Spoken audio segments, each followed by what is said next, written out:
We are back again, mock drafts. This time, so actually, for context, to put this into perspective, the first mock draft that I reviewed was Daniel Jeremiah's mock draft 2.0 post Super Bowl. Daniel Jeremiah is a sportscaster I actually respect and trust his insight and opinions on things. Now we're going to pivot and we're going to go to the man, the myth, the legend, Mel Kiper, who I think is a horrible sports analyst. I can't stand this guy's takes. And I just think that this guy has made a career out of saying just profound, meaningless shit. And we're going to go ahead and mock his mock draft. And I'm going to be completely honest on if I agree or disagree with the picks. So as you can see here, he's got his full 32. We're just going to go pick by pick. And it looks like he's not predicting any trades. So we're going to keep that in mind. And just with the logic of stick and pick. So he specified this as pre-combine. So he's not taking into consideration people that could potentially be risers or fallers. Just as of right now, guys, pre-combine, pre any of that happening, this is what he predicts. So coming in at number 1 with the Tennessee Titans sticking and picking, going with Abdul Carter, the edge out of Penn State. I think this makes the most sense. If you're Tennessee and you're going to stay at the number 1 pick, you take the best player available, who it's arguably Abdul Carter, who is the best player available. I think if Tennessee is looking to draft a quarterback, they're in a tough spot because I think realistically, if a team is trading up in the draft, they're trading up to take a quarterback, and they're worried at Cleveland picking it 2, and they're worried at New York picking it 3. So it looks like the Giants possibly jumping the Browns, or the Raiders jumping up from 6 to 1 to jump the Giants and the Browns. So I think I understand the worry if you're Tennessee and you want a quarterback in this draft with trading down, because you wouldn't get your pick of the litter with that logic. But Abdul Carter is best player available, and there's been talks about potentially them throwing money at Sam Darnold to be their guy. But yeah, shout out to Abdul Carter, best player available. I have no complaints with it. Picking at number 2, the Cleveland Browns going with quarterback Cam Ward, who is my best quarterback in this draft class. And if you want to know my in-depth statistical analysis of Cam Ward, the player, where I talk about his best fits, then I encourage you to check out my YouTube videos before, where I talk about Cam Ward as the potential QB1 in this draft class. And I really like him as a prospect, and I think he's going to develop really well at the next level if he goes to the right situation, which I don't think is Tennessee. So I'm really glad to see him going at number 2 right here to the Browns. And so far, I have no complaints with Mel Kiper. But at the same time, I think where things start to go off the rails is once we get later on into the draft here. 3, here's where we have the disagreements. I am not a Travis Hunter hater. However, I don't think he's the best wide receiver in this class. I don't think he's the best cornerback in this class. And for that reason, I am predicting that Travis Hunter is going to fall out of the top 5 because of it. And I think if you're a team in the market for a wide receiver, and if you're a team in the market for a defensive back, there are other players that are better at those positions. And if you're going to use your top 3 pick on a position that's not a quarterback, then it's like you should go with the best player at that position. And I think with everything going on right now with the Giants, with the GM situation coming out of Hard Knocks, with Brian Dable been on the hot seat for like 2 years now, I just think that they're in a situation where they have to save their jobs, and I just think that that's going to be a quarterback. So I just don't think Travis Hunter goes to the Giants at 3. Will Campbell, offensive tackle, he's going to flex and move into guard. But I love the pick. He's versatile. He's super talented. He's super good. And obviously you got to protect Drake May. No complaints with the pick there. I actually mocked that myself. If you want to check out my 2025 NFL Mock Draft 1.0 post Super Bowl video is in the YouTube, so please go check it out. Mason Graham at 5, totally agree. I think he's going to be a huge difference maker, and I think this is setting the precedent once again that I've been saying for a very long time, that I think because of the Eagles' success with how they've built their team, you're going to see a lot of teams going really deep into building out that front line to be able to get home with 4, like what we saw the Eagles have a lot of success with doing this entire season. So absolutely love the Mason Graham pick, pairing him up with Josh Hines Allen and Trayvon Walker. That's going to be a formidable defense that can really cause problems and take a burden off of Trevor Lawrence in that offense, where there is some question marks with that wide receiver room. But I love the pick. Number 6, dude, like I I don't like this pick. He has Ashton Genty, running back out of Boise State, going at 6 to the Vegas Raiders.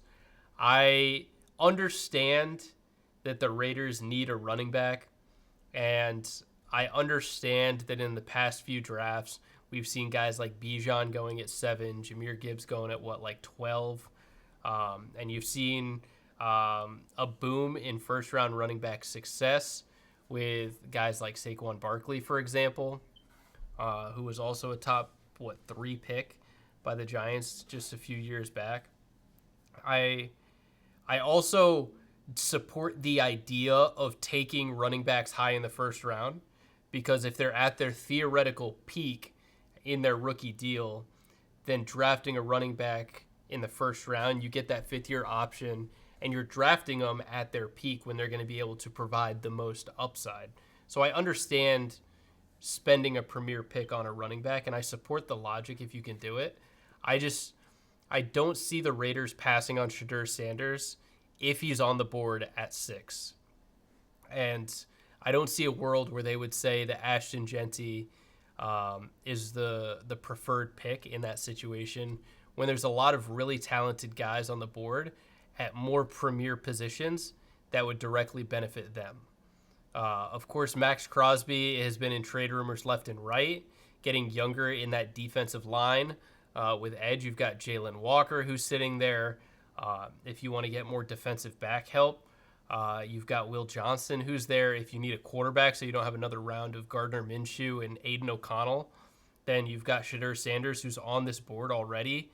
If you want to bolster that wide receiver room that's led by an injury-prone Jacoby Myers and, God knows what else, then you've got pretty much any wide receiver that you want, right? Like you've got Tet McMillan, who's still on the board that you can go with. I scoff at this pick, not because I hate on the idea of taking a running back high or anything against Ashton Genty himself, who's a talented running back. I just think the fit makes no sense at 6, and I can't get behind Mel Kiper mocking him at 6 to the Raiders. At 7, the Jets capitalizing on the Raiders doing the Ashton Genty pick, and they go with Shedeur Sanders, quarterback out of Colorado. It makes sense. If they're transitioning into a phase outside of Aaron Rodgers, then getting a young quarterback here who can throw to Devontae Adams and Garrett Wilson, I love the pick, and I think it makes a lot of sense. And they've been going at offensive line, trying to bolster that front line for a couple years now. I think it was Olu Fashanu, who they took out of Penn State last year. So, I mean, they have young developmental pieces that are on that offensive line. That defense can certainly make plays, and there's certainly opportunities in deeper rounds to try and improve what they have in the defense.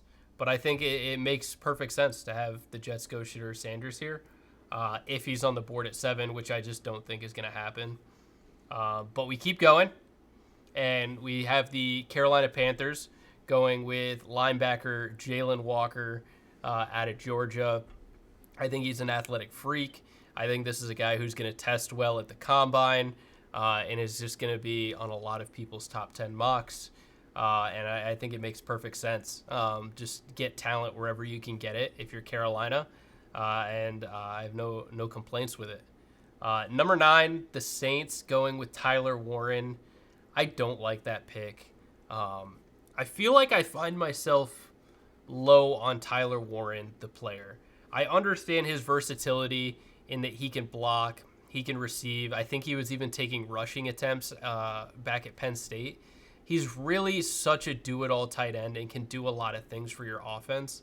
But at the same time, tight end is such an awkward position. And I think because of the Kyle Pitts pick, it's left a lot of bad tastes in people's mouth. And you look at the draft position here at 9, like you're saying this guy is Brock Bowers-esque. I don't see that being the case. I don't see any of these tight ends coming off the board until the teens.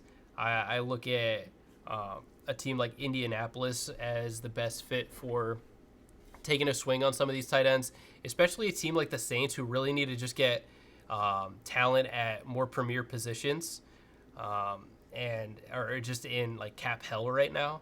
So for me, I would have preferred that they go a different direction with this pick. I understand why you would want to take a player like Tyler Warren because he is going to be a difference maker, but I don't like the pick. I don't think it makes sense for the Saints, and I would have looked at another positional that has a little bit more value. But if he's their best player, he's their best player. Josh Simmons, offensive tackle, Ohio State. This is interesting, especially considering there's other offensive linemen on the board. I think this comes down to positional value, player value, who you like the most. And I'm just going to go ahead and let you guys in. I think it is absolutely ridiculous that Mel Kiper has Kelvin Banks, offensive tackle out of Texas, slipping all the way to 25.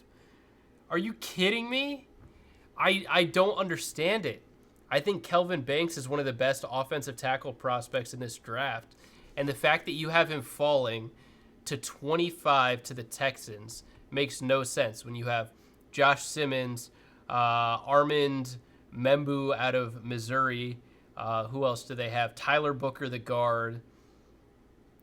And then Gray Zabel. You have 4 offensive linemen going before Kelvin Banks in this draft. Well, 5 if you count Will Campbell. 5 offensive linemen you have better than Kelvin Banks. I just think that's ridiculous. And I know some of this is subjective, right? It comes down to interior, exterior linemen, and it comes down to left side, right side. And I would like to believe that an analyst like Mel Kiper is taking all of this into consideration when looking at Kelvin Banks, the prospect, and these team fits. However, I think Kelvin Banks is too good a player to drop to 25, and I think that's idiotic to be mocking him that far until we see how everybody tests at the combine.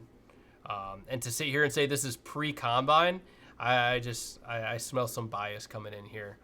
And then number 11, he's copying Daniel Jeremiah and saying Will Johnson, cornerback out of Michigan, falls to 11. I've been hearing that there's some injury stuff that's resulting in why he's falling in drafts, but I think Will Johnson is the best defensive back in this class. I feel like you can make a case that Janae Barron is also a better defensive back than Travis Hunter. But it's just, if there's injury concerns, then sure, a player falls. But I just don't see Will Johnson falling out of the top 10. I think that there's teams that could really benefit from having a defensive back of Will Johnson's caliber, even if you have a dynamic number 1. With the amount of passing schemes that are so prevalent in the NFL today, having 2 dynamic cornerbacks can really put pressure on teams and turn teams into very one-sided offensive performances against your defense, which makes it easier to scheme against them. So for me, I don't know if I fully agree with the Will Johnson thing, but if he's a little injured, then he drops. I guess I get it. 12, the Dallas Cowboys going Amarian Hampton, the running back out of North Carolina. It looks like he has a Bijan Jahmyr Gibbs type of setup going on with this draft, where it was Bijan at 7, Jahmyr Gibbs at 12 to the Lions. I don't think that happens this draft. I don't think Ashton Genty goes this high. I think that there's too much positional value higher up in this draft, where guys like Ashton Genty and these running backs will probably go closer to the end of the first round if it's up to me. And I don't see Amarian Hampton going this high at 12. I think that's a reach. And that's just my own personal opinion. I think he's a dynamic running back. I think it comes down to positional value, and I think there's other players at more valuable positions that would be more beneficial. But I think I see a narrative here where I don't think Mel Kiper gives a crap about positional value. He's got Tyler Warren, the tight end, going at 9 to the Saints. He's got 2 running backs going within the top 12. And, we can see it at 14 to the Indianapolis Colts. He has a safety, Malachi Starks, going at 14. I mean, I think that's the narrative that he's suggesting is that NFL teams do not give any type of care about positional value. They just care about who's the best player and who can make an impact for their team right now, which I respect the logic. I respect him wanting to go with that. Guess I just personally have disagreements about how extensive I think that's going to happen. Moving forward, Armand Membu. I don't know this player particularly well. I know he's a genetic freak. This guy out of Missouri, I think he's like, what, 6'7".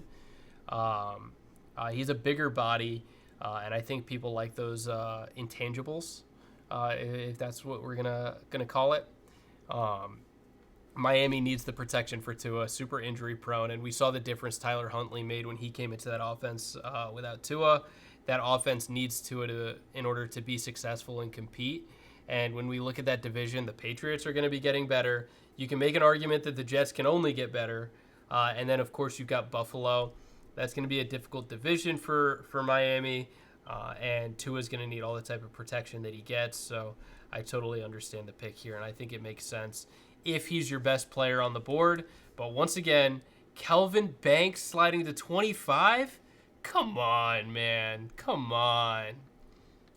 Moving forward, though, Malachi Starks, safety out of Georgia. He's a great player, dynamic player. He can certainly benefit any type of team. It comes down to positional value and who's willing to take that swing.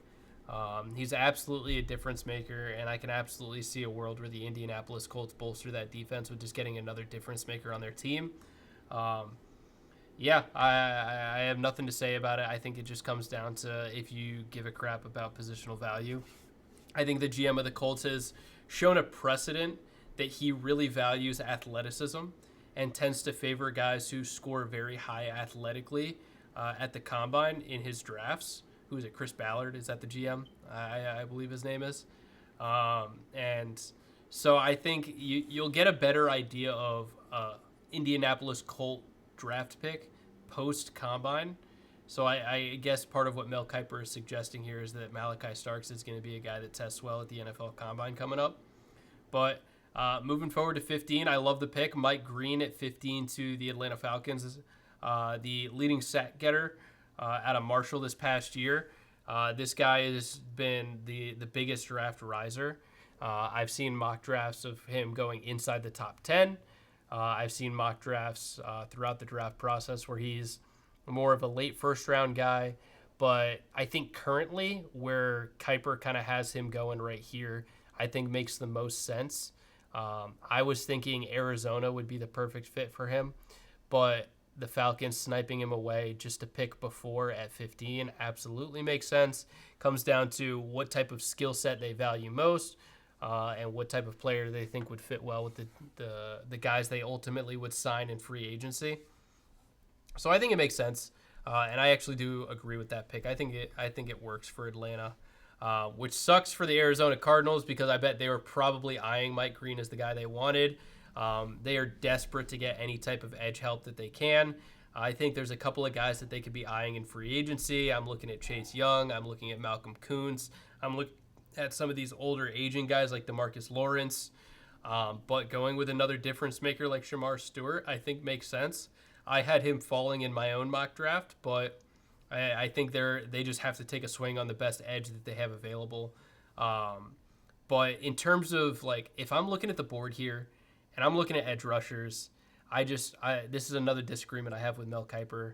It comes down to like my own player rankings and like what I value most in an edge rusher. And I think Mykel Williams is a absolute game wrecker. And I think this guy is an athletic freak. And him falling at 17 to Cincinnati, I think is mind-boggling in my opinion. So for me, if I'm Arizona or if I'm Atlanta, I'd be looking at Mykel Williams before I'm looking at Mike Green, before I'm looking at Shamar Stewart. And I think that's where things would get shaken up. I would probably say Atlanta goes Mykel Williams, where then Arizona would probably go Mike Green. And then if Cincinnati still wanted an edge rusher, maybe they could start looking at Shamar Stewart. I just think that their order is a little out of whack if he has them all taking edge. But also, if you see a run on edge here, 15, 16, 17, this is probably looking at the Colts at 14. That is probably going to be a trade up spot coming up in the NFL draft. So maybe it's worth keeping an eye on Indianapolis as a potential team to trade down in this draft class. Of course, we see wide receivers falling, and we see a spot where there's probably going to be a run on edge. And those are two positions that I think teams tend to trade up for in the draft to get. We've seen the Eagles trade up to get Devontae Smith. And I would say keep an eye on Indianapolis then, because it looks like they're poised to be in a position to trade down. 18, Seattle Seahawks going offensive guard Tyler Booker. I completely skipped over the Bengals going with edge Mykel Williams, but they have Trey Hendrickson. Getting Mykel Williams alongside him would be dynamic and exactly what that team needs. I would consider defensive back as an option too. You've got Jahdae Barron, who's still on the board, who I think is a corner. I see he's marked here as a safety. I think he's a corner. Maybe that's why Mel Kiper has him falling, because once again, an unvaluable position. But yeah, I would say Cincinnati would probably look at corner here as well if there's a guy that they like. But Mykel Williams is a difference maker. Good for them. Tyler Booker, offensive guard, Seattle Seahawks. Yeah, they're not really in a position to take a swing on a quarterback. They've got some pretty good wide receivers. I think if they wanted a third wide receiver, they should probably target one in free agency that can be a veteran presence or can be another dynamic threat. But JSN really came into his own this past year. DK Metcalf has been in trade rumors, so maybe there's a world where they consider trading DK Metcalf, which I think is very unlikely. And if so, they would probably be looking at a guy like Ted McMillan, who's fallen in this draft right now, with a similar skill set.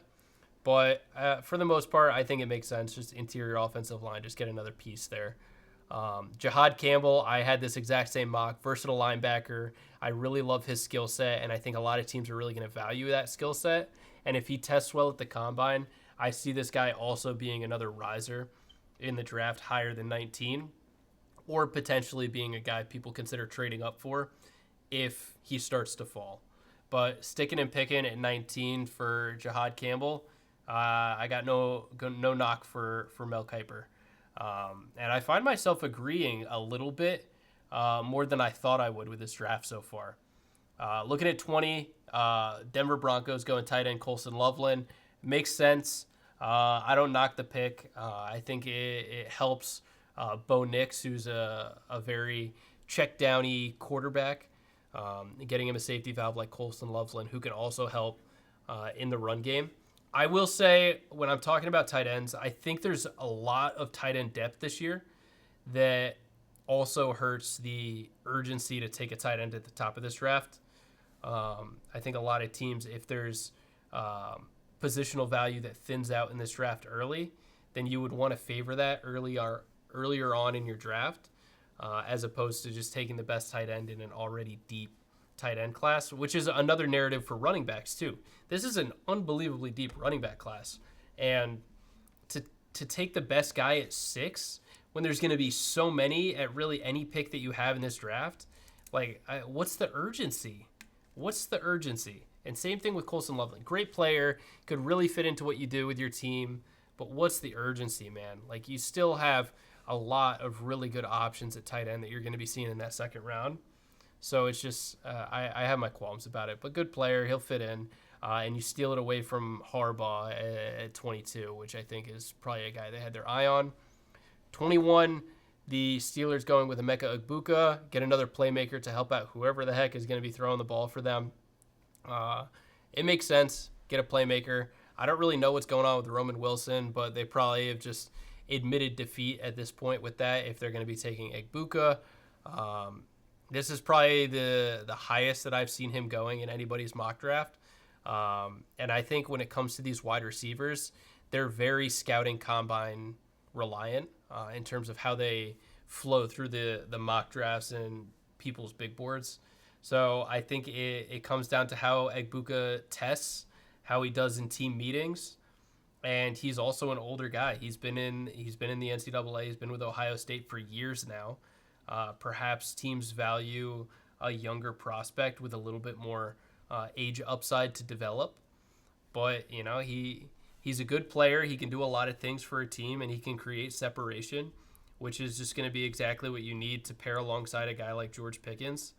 I think it makes sense. I think it comes down to what type of skill set you value most, and if he's your guy, he's your guy. But once again, to say that Emeka Egbuka is a wide receiver that you would consider taking over Tet McMillan, I think is a little bit of a stretch. And I think if you're the Steelers and you're like, okay, I want Emeka Egbuka, and I'm willing, that's the guy I want to come away with in this draft, then why don't you trade down? I don't see a world where someone is going to be trying to take Emeka Egbuka higher than this. And if Tet McMillan is still on the board, then why don't you just trade down? Why don't you just trade down and wait until he falls a little bit? You're going to get him cheaper. I don't see a world where he goes before Tet McMillan. Which leads us into the Chargers. If Tet McMillan falls to 22, then dude, you're sprinting that ticket to the board. But I don't see Tet McMillan falling to 22 unless he has a horrific combine or horrific interviews. This guy is a difference maker. I'm a huge fan of what he brings to the table. And this guy can be a legitimate boundary guy. I think people are knocking him because they think he's going to run slow at the combine, and they're going to say this guy is an elite separator. People are going to be getting N'Keal Harry vibes, where they're just going to say this guy is a jump ball target and can't really do everything that's required as a dynamic number one. But I think he's going to be a difference maker. And with his size and speed combination and his route running savvy, and I really like Tet McMillan as a player. I just can't see him at 22 falling that far. He's too talented, man. 23, cornerback out of Florida State, Azariah Thomas, I believe is how you say that. I believe this guy has just an unbelievable build for a defensive back. I think this guy's like 6'1", 6'2", something like that. Big frame defensive back. You could probably play him if he has enough speed as a boundary guy, but with that size, he could also play in the slot and be more of an outside contained tackler with that frame. So I definitely see the versatility, but to sit here and go with that over guys like Jahdae Barron, who's sitting there on the board still, I mean, I'm just looking at his draft, man. He's got so many safeties. He's saying Jahdae Barron is a safety, and he has him going in this draft. He's got Nick, here we go. Emawari, I believe is how you pronounce that, safety out of South Carolina. He's got Malachi Starks, safety out of Georgia. He's got three safeties, three players that, according to him, play an unsexy, unvaluable position going in this first round. There's no chance, dude. I don't see that happening. And that's just where I disagree with Mel Kiper, man. And I just disagree with his philosophies. And I'd love to know who are the people that he's talking to that believe this. Azariah Thomas, it comes down to a skill set thing. They're going to be trying to waive or get rid of Jair Alexander. So I think it certainly makes sense that they would want to replenish there and get another defensive back. So it's whoever their best player available is. Gray Zabel, offensive tackle, North Dakota State. Yeah, get more protection for J.J. McCarthy, your incoming starter, who everyone is projecting as of right now. Of course, yet to be determined with what happens with Sam Darnold. Makes sense, but Kelvin Banks still sitting there? Like, come on, dude. I'm taking Kelvin Banks every single time if he's there. And subsequently, if you're the Texans and Kelvin Banks falls to you at 25, come on, dude. Like, absolutely, I'm taking that. And I'm laughing at the 24 teams that passed on him. I don't really see a world where he falls this far whatsoever.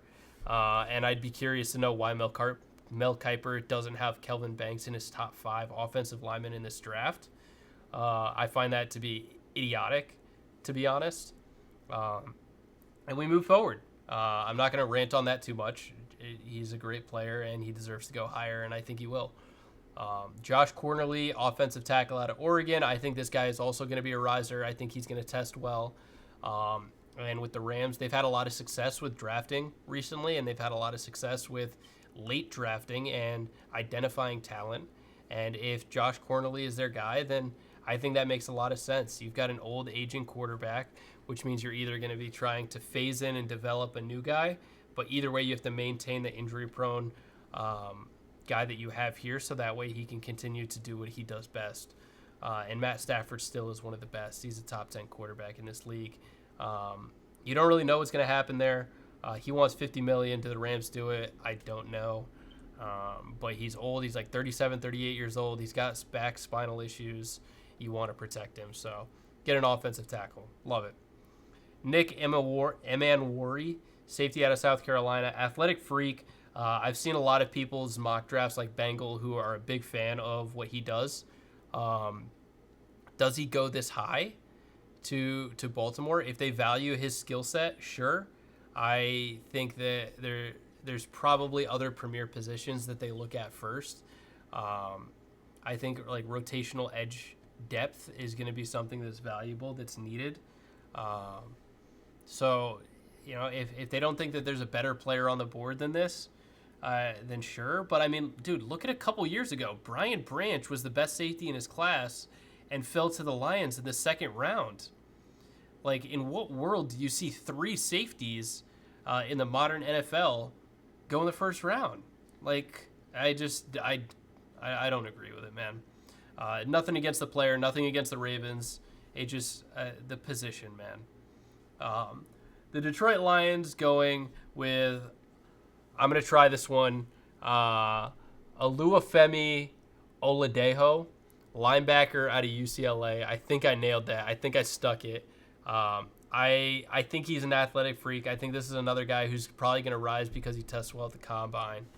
But at the same time, I think that the Lions desperately need another edge rusher. I would rather move Josh Pascal inside to replenish our interior defensive line because I don't think this guy's fast enough to be a true containing edge, both in the run game or in the pass game.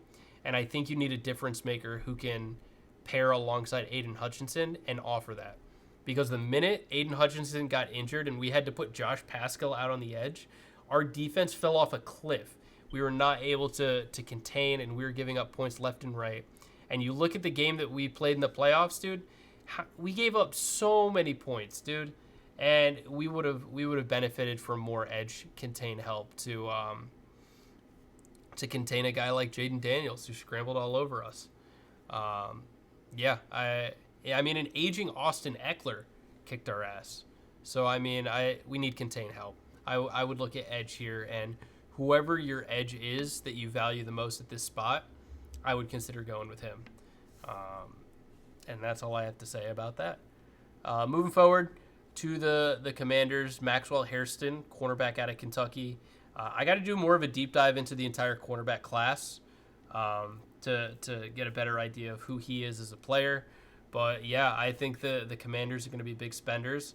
I don't think that any of their picks here are going to be picks that are going to be particularly pressured to be immediate contributors, which will be nice for their development. So I think they're probably going to be swinging on upside.